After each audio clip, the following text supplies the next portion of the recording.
दोस्तों आपने power factor का नाम सुना होगा और इसका क्या फंडा रहता है आज की वीडियो में क्लियर हो।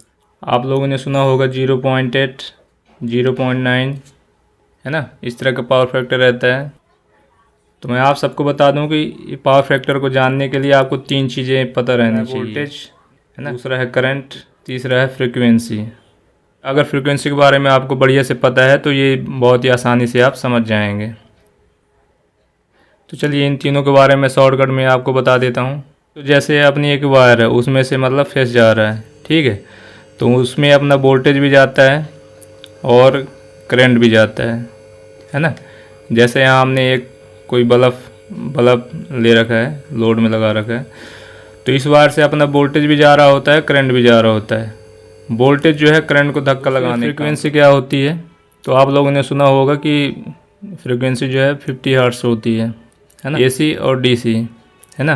तो एसी की फ्रीक्वेंसी तो रहती है, गवर्नमेंट सप्लाई करती है 50 हर्ट्ज है ना, लेकिन डीसी में आपका 0 फ्रीक्वेंसी होती है, या आप ये कह सकते हैं कि इसमें फ्रीक्वेंसी नहीं होती है, और एसी में रहती है 50 हर्ट्ज।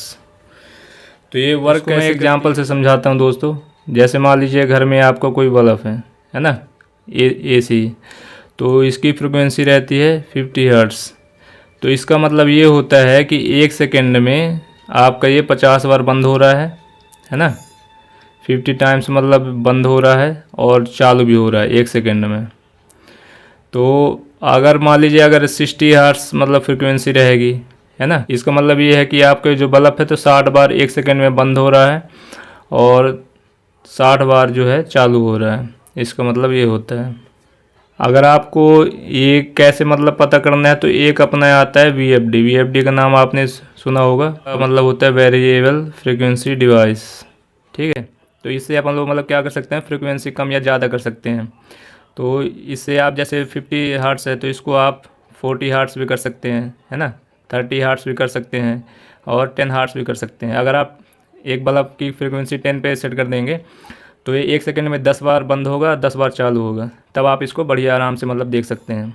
वैसे इसका यूज़ करते हैं मोटर की फ्रीक्वेंसी कम ज़्यादा करने के लिए। अगर मोटर की स्पीड जो है इससे कंट्रोल हो जाती है, फ्रीक्वेंसी कम कर देते हैं तो मोटर की स्पीड जो है स्लो हो जाती है, और फ्रीक्वेंसी अगर बढ़ा देंगे तो मोटर की स्पीड जो है और आसान तरीके से मैं आपको बताने की कोशिश करूँगा। दोस्तों देखिए, ये जो कोई भी सर्किट अपना चल रहा है उसमें वोल्टेज और करंट रहता है ना। वोल्टेज को वी से डिनोट करते हैं और करंट को आई से। तो ये इसकी साइकिल चलती है। देखिए जैसे ये वोल्टेज की साइकिल चल रही है ना, 1 2 ये ऐसे करके, और सेम इसी तरीके से आपका करंट की भी साइकिल चलती है। तो इस तरीके से 1 मिनट में 50 बार ये अप होगा और डाउन होगा, मतलब पॉजिटिव, और ये नीचे आएगा तो बल्ब आपका बंद होगा। तो वोल्टेज जैसे वेरी कर रहा है आपका ऊपर रहेगा मतलब पॉजिटिव रहेगा, तब बल्ब आपका ग्लो हो रहा है, और जैसे ही ये नीचे की तरफ में जाएगा तो बल्ब आपका बंद रहेगा। सेम इसी तरह से करंट भी आपका चलता है। जब ये पॉजिटिव कंडीशन में रहेगा तो बल्ब जो है ऑन रहेगा, और जब ये नीचे की तरफ आ जाएगा तो बल्ब आपका बंद हो जाएगा, है ना। इस तरीके से 50 बार मतलब चालू और बंद होते हैं।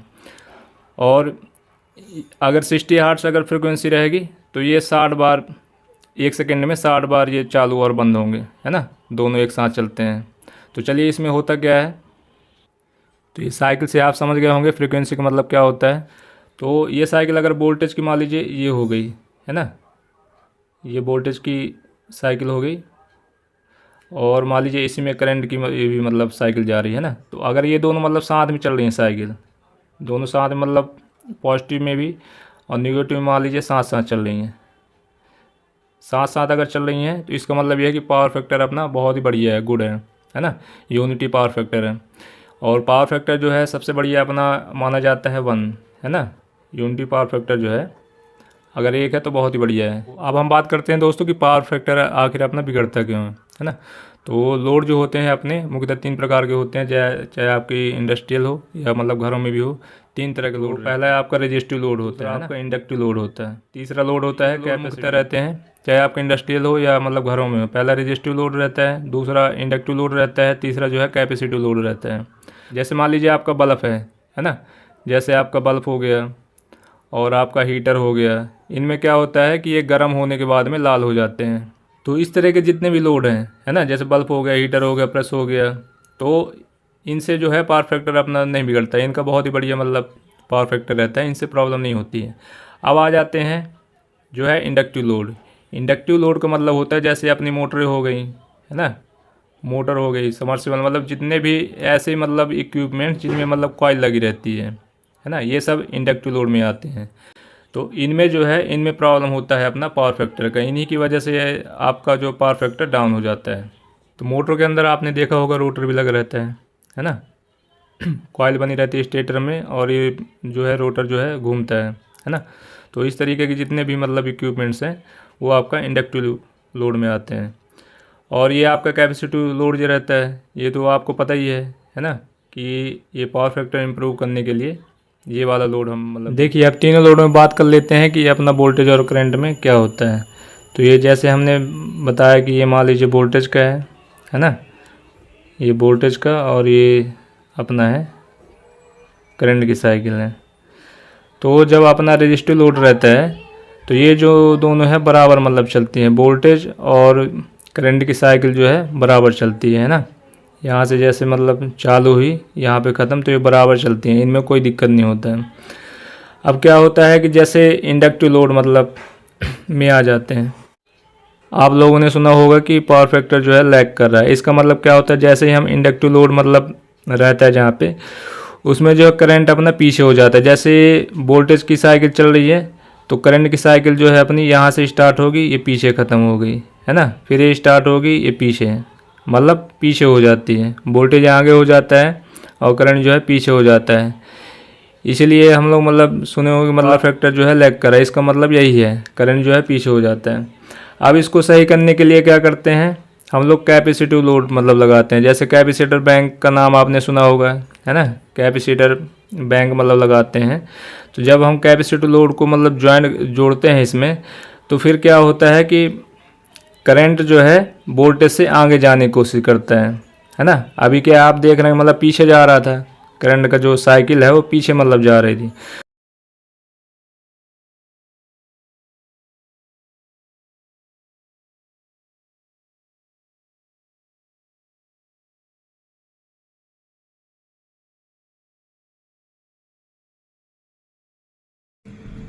और जैसे ही हम इसमें कैपेसिटिव लोड मतलब ज्वाइन कर देते हैं, कैपेसिटर बैंक लगा देते हैं, तो करंट जो है वोल्टेज से आगे जाने की कोशिश करता है और अपना पावर फैक्टर जो है इम्प्रूव हो जाता है।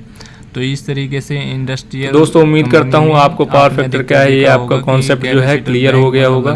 और इसी तरह की जानकारी के लिए हमारे चैनल को अगर आपने अभी तक सब्सक्राइब नहीं किया है तो सब्सक्राइब करें और बेल आइकन को प्रेस करें, ताकि हम इसी तरह की वीडियो जब भी अपलोड करें तो आपको मतलब पता चल जाए।